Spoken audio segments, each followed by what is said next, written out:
Meron pong isang mainit na balita ngayon na kumakalat sa crypto community. Isa po itong video clip na ibinahagi ng dating Twitter CEO na si Ginoong Jack Dorsey, kung saan ay nagpapakita kay Ginoong Michael Saylor ng MicroStrategy na tila nagmo-morph mula sa Bitcoin papunta sa XRP.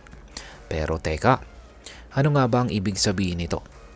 Posible kayang lumipat na ang Bitcoin advocate na si Ginoong Saylor kay XRP? Kaya yan po ang tanong na siyang ating pag-uusapan sa video na ito. Pero bago po tayo magpatuloy, ay nais ko lamang po munang bigyang linaw ang aking disclaimer kung saan ang nilalaman po ng video na ito ay hindi po ito isang financial advice. For education and information purposes lamang po ang layunin nito. Ayan po, sa mga hindi po nakakakilala kay Ginoong Michael Saylor ng MicroStrategy, ay ayan po siya. Ngayon ay umpisan po natin sa kung ano po ang laman ng video clip. Noong pong February 2 taong 2025 ay isa po kasing AI-generated video ang ibinahagi ni Ginoong Jack Dorsey sa decentralized social platform na Primal.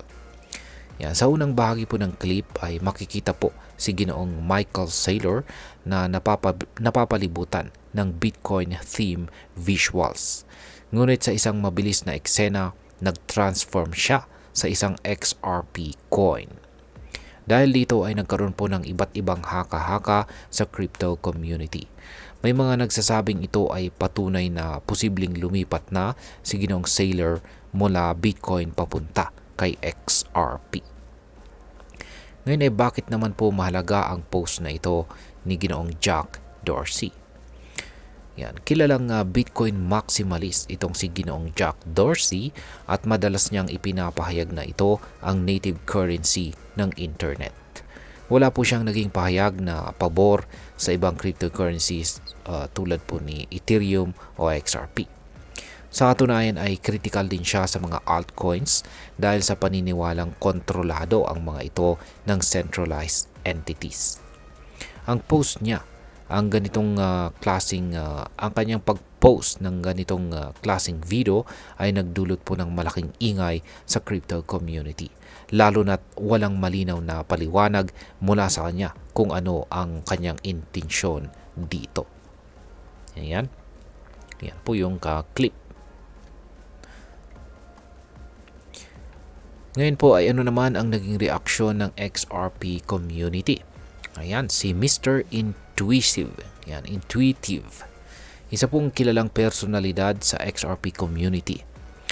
At isa siya sa mga unang nakapansin sa clip. Sa kanyang tweet ay tinanong niya kung totoong ibinahagi ni Ginoong Dorsey ang video na nagpapakita ng pag-transform ni Ginoong Saylor mula Bitcoin papunta kay XRP. Sinundan ito ng iba pang XRP proponents na nagsabing maaaring ito ay sinyalis ng pagbabago ng opinyon ni Ginoong Dorsey kay XRP. Ngunit hindi po lahat ay naniniwala na ito ay positibong indikasyon. Ngayon ay ano naman ang naging reaksyon ng mga eksperto? Isa po sa mga nagbigay ng opinyon ay si Attorney John Deaton, kung saan ay isa pong pro-XRP na abogado. Ayan, ayon sa kanya ay hindi ito maituturing na endorsement ng XRP mula kay Ginoong Dorsey. Sa halip, maaring ito ay isang pahayag na critical kay Ginoong Saylor. Ipinapaalala ni Ginoong Deaton na si Ginoong Dorsey ay palaging naninindigan na Bitcoin lamang ang tunay na cryptocurrency at madalas nitong tinutuligsa ang ibang crypto assets kasama na si Ethereum at saka XRP. Sinabi rin niya na posibleng sinasabi ni Ginoong Dorsey na si Ginoong Saylor ay wala ring pinagkaiba kay XRP o Ripple na dati niyang binatikos. Yan. Ngayon ay ano po ang epekto nito sa crypto market? Bagaman ay wala pong malinaw na epekto ang video clip na ito sa presyo ng XRP, naging usap-usapan ito sa social media at saka crypto forums. Nagdulot ito ng panibagong diskurso tungkol sa posibleng pagbabago ng pananaw ng mga kilalang personalidad sa crypto industry. Para sa mga traders at saka investors, mahalagang maging maingat sa pag-interpret ng ganitong mga balita. Hindi po lahat kasi ng viral na content ay may direktang epekto sa market. At ngayon ay ano naman ang maaaring maging epekto nito para sa atin bilang mga Pinoy crypto traders at investors na interesado po kay XRP. Kaya, ayan, para sa atin ay ang ganitong balita ay isang paalala na maging mapanuri po tayo at maging updated po tayo sa mga nangyayari sa crypto space. Hindi po natin dapat basta-basta paniwalaan ang mga haka-haka. Maging mahalaga na suriin po natin ang mga balita at tignan po natin kung may tunay ba na epekto ito sa presyo at performance ng ating investments. At kung tayo naman po ay isang long-term investor, maaaring hindi po ganun ka-importante ang balitang ito sa ating investment strategy. Ngunit kung tayo naman po ay short-term trader, dapat po nating bantayan ang market sentiments dahil mabilis po itong magbago.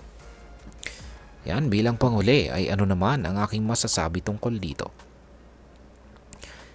Para sa akin, ang balitang ito ay isa lamang patunay kung gaano po ka-dynamic ang crypto community. Isang simpleng video post mula sa isang kilalang personalidad ay maaaring magdulot ng malawak na usapan at saka haka-haka. Ngunit tandaan po natin na ang tunay na tagumpay sa crypto investment ay hindi po nakabase sa viral na balita o espekulasyon. Ito po ay mas nakadepende sa malalim na pag-aaral, tamang strategy at matibay na disiplina. At ayun, hanggang dito na lamang po tayo sa video na ito mga ka-crypto. Sana po ay inyong nagustuhan ang aking paliwanag sa video na ito. Kung inyo po itong nagustuhan, pakiclick lamang po ang like button nito. Marami pong salamat sa panonood. Ingat po tayo lagi at God bless po sa ating lahat.